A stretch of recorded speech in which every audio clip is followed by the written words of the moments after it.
Bonjour, je m'appelle Carmen Goudreau. Vous savez, les grands-papas, les grands-mamans ont souvent des anciennes méthodes, des anciennes façons de penser. C'est comme ça, c'est la vie. Il y en a qui ont évolué, il y en a qui ont compris que le rôle de grand-père ou le rôle de grand-mère était précieux. C'est pas à une grand-mère ou à un grand-père d'élever l'enfant si les parents existent, ou si la mère ou si le père est présent.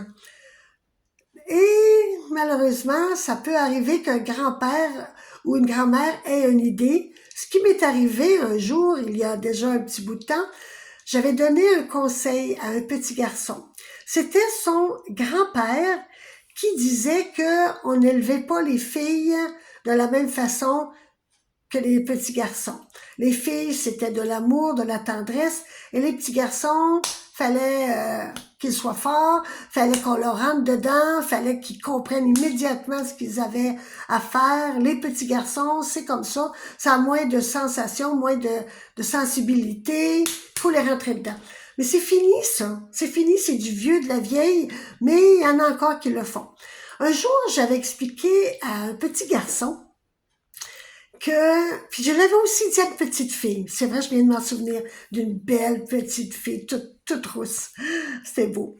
Je leur avais dit, quand grand-papa vous parle sévèrement ou vous dit des mots, comment, t'as pas de tête, pourquoi t'as fait ça comme ça, puis tu comprends rien. Laissez pas de pleurer. Pleurer, c'est sûr qu'on a le droit de pleurer. Tout le monde a le droit de pleurer.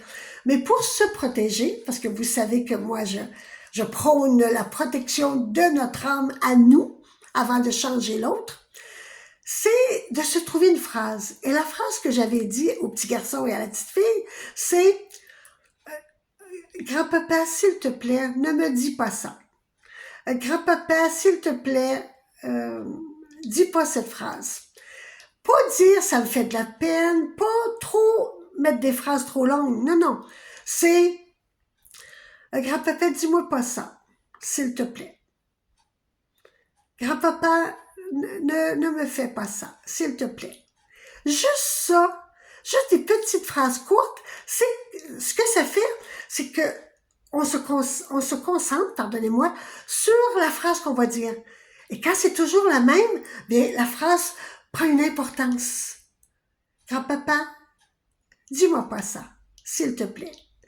En disant s'il te plaît, c'est que le s'il te plaît fait comme un choc, fait comme un arrêt, fait comme je suis poli avec toi, sois poli avec moi. Mais il faut pas tout dire les mots. Bien, en choisissant notre phrase courte, petite, mais toujours en disant la même chose, même si le grand-père ou la grand-mère continue à dire des mots qui blessent, bien le petit garçon, la petite fille, n'a pas affaire à penser à autre chose. Il va penser qu'à sa phrase. Grand-papa, ne me dis pas ça, s'il te plaît. Grand-papa, ne me dis pas ça, s'il te plaît. Tout court, tout simple. Ça empêche, ça fait un petit mur qui tranquillement aide l'enfant à se protéger et à devenir plus fort et surtout à avoir moins de peine et comprendre que son grand-papa est comme ça, mais surtout comprendre que lui, l'enfant, veut pas avoir le défi que le grand-père s'est fait. Ça n'appartient pas à l'enfant, ça appartient au grand-papa ou à la grand-maman. C'est un rôle tellement d'amour d'être grand-papa ou grand-maman. C'est un rôle qu'on prend nos petits-enfants pour les serre fort, fort, fort. Mais pas à les redresser. Je vous souhaite une belle journée. Bye!